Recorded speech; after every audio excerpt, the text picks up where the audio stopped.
Hello students, welcome to my channel. So student, जैसा कि अगर आप अपने बीए, बीएससी, बीकॉम के थर्ड सेमेस्टर में माइनर में इंग्लिश पढ़ते हैं, तो देखिए जो आपका माइनर में जो इंग्लिश है, चाहे बीए, बीएससी, बीकॉम तीनों के स्टूडेंट्स के लिए, वो है क्रिएटिव राइटिंग। तो उसमें आप लोगों को ऑफिशियल कॉरेस्पॉन्डेंस के बारे में और कई तरह के लेटर्स के बारे में आपको पढ़ना है। तो मैंने आपके यूनिट्स को स्टार्ट कर दिया है, जिसमें मैंने आपकी 2 वीडियोस ऑलरेडी अपलोड कर रखी हैं और मैं जितने भी आपके सिलेबस में लेटर दिए गए हैं सभी लेटर के फॉर्मेट और उन पर वीडियोस बना रही हूँ, ताकि आपको अच्छे से पता चले कि किस तरह से लेटर को लिखा जाता है। देखिए, लेटर रटने की चीज़ नहीं है। आपको सबसे पहले तो इसका फॉर्मेट पता होना चाहिए कि लेटर लिखा कैसे जाता है, और कुछ फिक्स वर्ड्स मैं आपको बता देती हूँ लेटर की। तो अगर आपको वो पूरा याद रहेगा तो फिर आपके पेपर में चाहे किसी चीज़ पर भी लेटर आ जाए, किसी चीज़ पर भी, आप बिल्कुल भी नहीं फंसेंगे। आप सारा कुछ एकदम सही लिखकर ही आएंगे।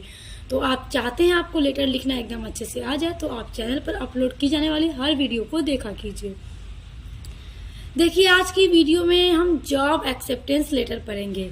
ये बीए, बीएससी, बीकॉम के स्टूडेंट्स के लिए तो इम्पॉर्टेंट है ही, साथ ही साथ जो भी student 9th, 10th, 11th, 12th के हैं उनके लिए भी ये इम्पॉर्टेंट है, क्योंकि लेटर तो सभी फॉर्मेट सेम ही हैं। तो देखिए, सबसे पहले हम देखेंगे जॉब एक्सेप्टेंस लेटर को किस तरह से लिखना है। तो सबसे पहले हम इसका फॉर्मेट देखेंगे। फॉर्मेट आप समझ जाएंगे तो ये आपके लिए एकदम समझ लीजिए ईजी हो जाएगा।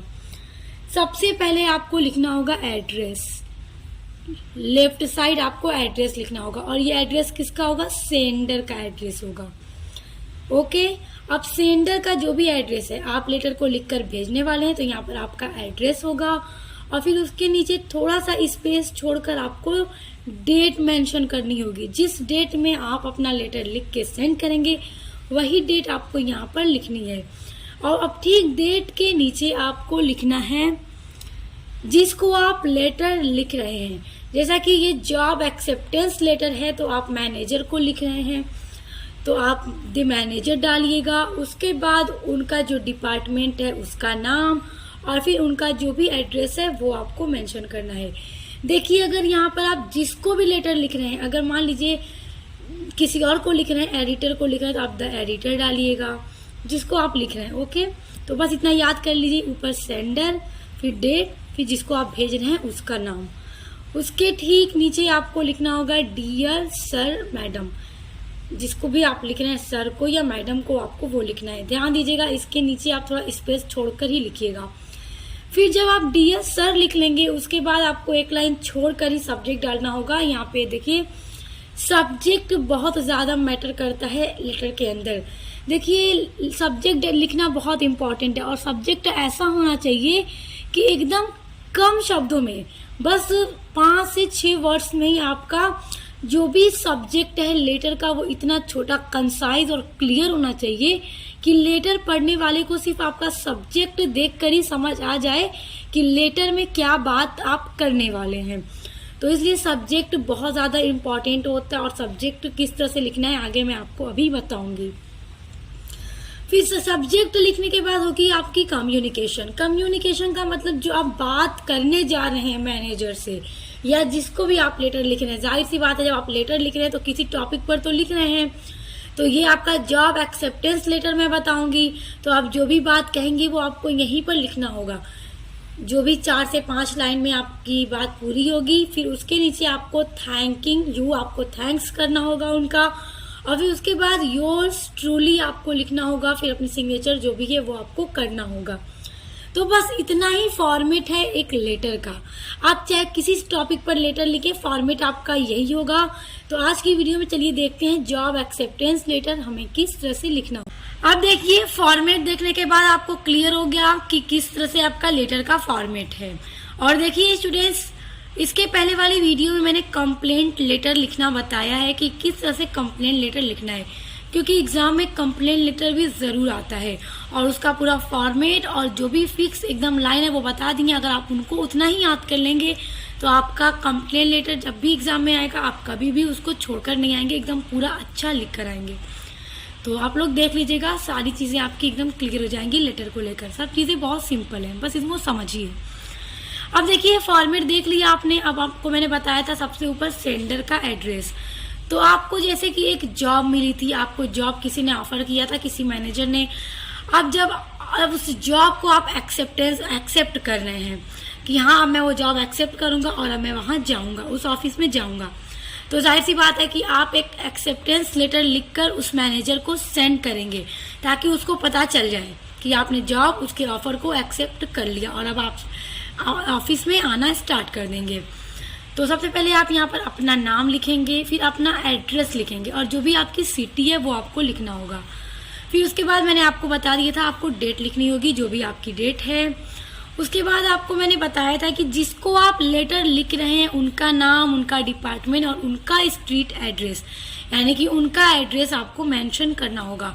तो आप एक जॉब एक्सेप्टेंस लेटर लिख रहे हैं तो हायर्स नाम, जिसने आपको हायर किया है, मैनेजर, फिर उनका जो डिपार्टमेंट है उसका नाम और वो किस एड्रेस पे है वो आपको लिखना होगा।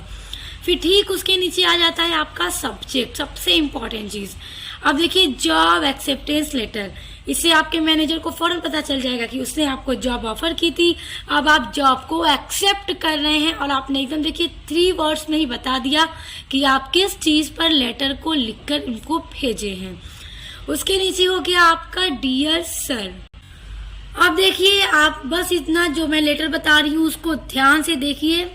I am pleased to accept your offer of a senior editor position at your renowned newspaper।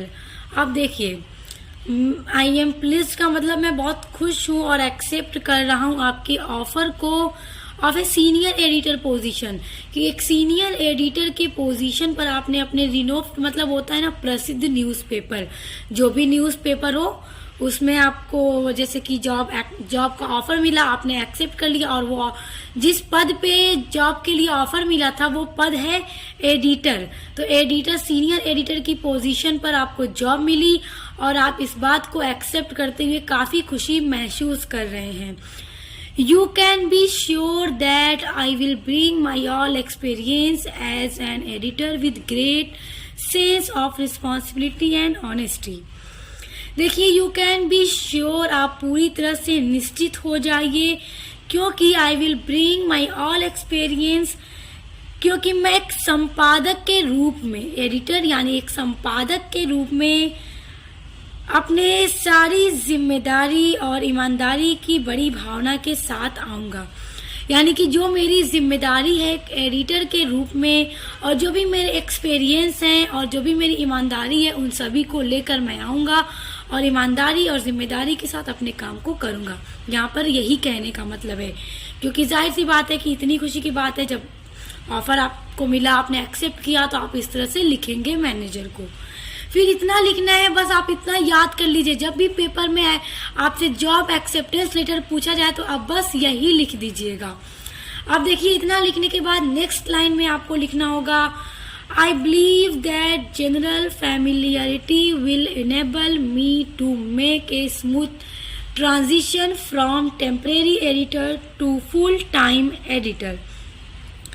देखिए मेरा मानना है कि एक सामान्य परिचय, यानी कि जनरल फैमिलियरिटी मतलब होता है ना कि मेरा सामान्य परिचय, यानी कि मेरा यकीन है कि ये जो मेरा सामान्य परिचय मुझे एक अस्थायी एडिटर से फुल टाइम एडिटर तक पहुंचने में मेरी मदद करेगा।